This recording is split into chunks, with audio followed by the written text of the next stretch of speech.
அனைவருக்கும் வணக்கங்க. இன்னைக்கு நம்ம என்ன பார்க்க போறோம் அப்படின்னு பார்த்துட்டீங்கன்னா, செல்வ வளம் தரும் வழிபாடு. இப்போ ஒவ்வொருத்தரும் ஒவ்வொரு லக்னத்துல பிறந்திருக்கும். இப்ப மேஷ லக்னம்னு வச்சுக்கோங்க. அவங்க எந்த தெய்வத்தை வழிபாடு பண்ணணும் அப்படின்னு பார்த்துட்டீங்கன்னா, மகாலட்சுமி வழிபாடு. வெள்ளிக்கிழமை அன்னைக்கு மகாலட்சுமி வழிபாடு தொடர்ந்து பண்ணிட்டே வர்றாங்க, ஒரு 6 வாரம் பண்ணிட்டாங்க அப்படின்னா நிச்சயமா அதாவது வருமானத்துக்கு உண்டான வழிபாடு, வருமானத்துக்கு உண்டான வழி கிடைக்கும். சரிங்களா? அதுக்கு அடுத்து ரிஷப லக்னக்காரங்க, இவங்க புதன்கிழமை பெருமாள் வழிபாடு பண்ணணும். புதன்கிழமை போய் பெருமாள் வழிபாடு பண்ணிட்டே வரணும். மினிமம் ஒரு 5 வாரம்னாவது பண்ணணும். தொடர்ந்து பண்ணிட்டே வர்றீங்க அப்படின்னா உங்களுக்கு உண்டான பிராப்தம் நிச்சயம் கிடைக்கும். அடுத்து மிதுன லக்னக்காரங்க, இவங்க பாத்துட்டீங்கன்னா ஆற்றங்கரையோரம் உள்ள அம்மன் வழிபாடு. இப்ப எங்க வீட்டு பக்கத்துல ஆறே இல்லைங்க அப்படின்னா உங்க வீட்டு பக்கத்துல உள்ள அம்மன் வழிபாடு திங்கக்கிழமை பண்ணுங்க. திங்கக்கிழமை பண்ணிட்டே வர்றீங்க அப்படின்னா, இப்ப திங்கக்கிழமை என்ன பண்றீங்க அப்படின்னா, ஒரு குங்குமம் வாங்கி வச்சு நைட்டே வாங்கி வச்சுட்டு காலையில கொண்டு போய் கொடுங்க. சரிங்களா? அந்த குங்குமம் என்னன்னா மற்றவங்களுக்கு வர்றவங்களுக்கு எல்லாத்துக்கும் கொடுப்பாங்க. அப்போ உங்களோட பிரச்சனைகள் பகிர்ந்து கொள்ளப்படும். இது ஒரு எப்படின்னா, இது ஒரு சிறந்த பரிகாரம்.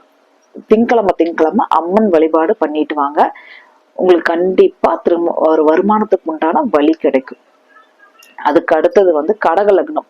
கடக லக்னக்காரங்க ஞாயிற்றுக்கிழமை அன்னைக்கு சிவபெருமான் வழிபாடு. ஞாயிற்றுக்கிழமை அன்னைக்கு சிவபெருமான் கோயிலுக்கு போய் உங்க பேருக்கு ஒரு அர்ச்சனை பண்ணிட்டு வாங்க. அன்னைக்கு நான்வெஜ் சாப்பிடாதீங்க. வருமானத்துக்கு உண்டான வழி கண்டிப்பா கிடைக்கும். அதுக்கு அடுத்தது பாத்துட்டீங்கன்னா, சிம்ம லக்னத்துக்காரங்களுக்கு புதன்கிழமை அன்னைக்கு கன்னிமார் வழிபாடு, சப்த கன்னியர். இப்ப கன்னிமாரை நீங்க போய் புதன்கிழமை வழிபாடு பண்ணிட்டு வாங்க. அதாவது 10 வயதுக்குள்ள பெண் குழந்தைகளுக்கு ஒரு சாக்லேட் வாங்கி தர்றது, இல்ல அந்த குழந்தைகளுக்கு பிடிச்சது ஏதாவது நீங்க வளையல், பாசி, அந்த மாதிரி ட்ரெஸ் என்ன வேணாலும் உங்க சக்திக்கு முடிஞ்சது பண்ணிட்டே இருங்க. உங்களுக்கு உண்டான செல்வ வளத்துக்கு உண்டான வழி கிடைக்கும். அடுத்து கன்னி லக்னக்காரங்களுக்கு என்ன சாமி கும்பிடணும் அப்படின்னு பாத்துட்டீங்கன்னா, துலாபாரம் உள்ள பெருமாள் கோயில் உள்ள தாயார வழிபாடு பண்ணணும். மகாலட்சுமி தாயார வழிபாடு பண்ணணும். வெள்ளிக்கிழமை பண்ணணும். பண்ணிட்டே வர்றீங்கன்னா கண்டிப்பா அதுக்கு உண்டான வருமானத்துக்கு உண்டான வழி கிடைக்கும். அடுத்து துலா லக்னக்காரங்க செவ்வாய்க்கிழமை துர்க்கை அம்மன் வழிபாடு பண்ணணும். உங்களுக்கு வருமானத்துக்கு உண்டான எப்படி சம்பாதிக்கிறங்கிற ஒரு வழி கிடைக்கும், ஒரு தைரியம் கிடைக்கும். சரிங்களா? நான் இருக்கேன், உனக்கு நான் பாத்துறேன் அப்படின்னு ஆள் கண்டிப்பா வருவாங்க. அதனால செவ்வாய்க்கிழமை துர்க்கை அம்மன் வழிபாடு பண்ணிட்டு வாங்க. அடுத்து விருச்சக லக்னக்காரங்க, நீங்க யாரை கும்பிடணும் அப்படின்னு பாத்துட்டீங்கன்னா ஆஞ்சநேயர் வழிபாடு. அதே மாதிரி இப்ப குருவா இருக்காங்க இல்லையா, ராகவேந்திர சுவாமிகள், அந்த மாதிரி குருவா இருக்கிறவங்கள நீங்க வழிபாடு பண்ணுங்க. பண்ணிட்டே வர்றீங்கன்னா கண்டிப்பா அவங்க உங்களை வழி நடத்துவாங்க. உங்களுக்கு உண்டான பிராப்தம் நிச்சயமா கிடைக்கும். அடுத்தது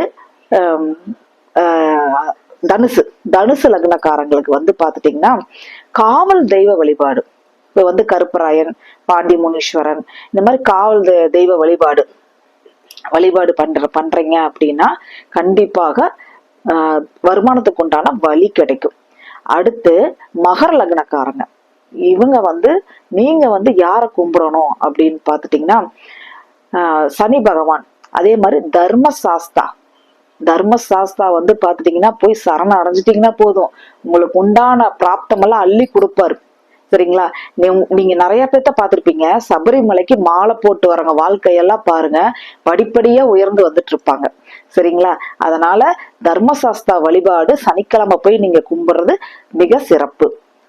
அதுக்கு அடுத்தது கும்ப லக்னக்காரங்க அவங்க யார வழிபாடு பண்ணணும் அப்படின்னா நவகிரகத்துல குரு பகவான் வழிபாடு. அதே மாதிரி மதுரை மீனாட்சி அம்மன் வழிபாடு பண்ணிட்டு வர்றீங்கன்னா கண்டிப்பாக உங்களுக்கு உண்டான வழி நிச்சயமா கிடைக்கும். அடுத்து மீன லக்னக்காரங்க, உங்களுக்கு செல்வ வளம் வேணும், எனக்கு வருமானம் வரணும், அதுக்கு என்ன பண்றது அப்படின்னா பழனி மலையில் இருக்கிற முருகன் வழிபாடு. நீங்க முருகனை போய் கும்பிட்டுட்டு சாயந்தரம் கோபுரம் தங்க தேர் இழுப்பாங்க, தங்க தேரை இழுக்கிறத பார்த்துட்டு வாங்க. முடிஞ்சா நீங்களே இழுத்துட்டு வாங்க.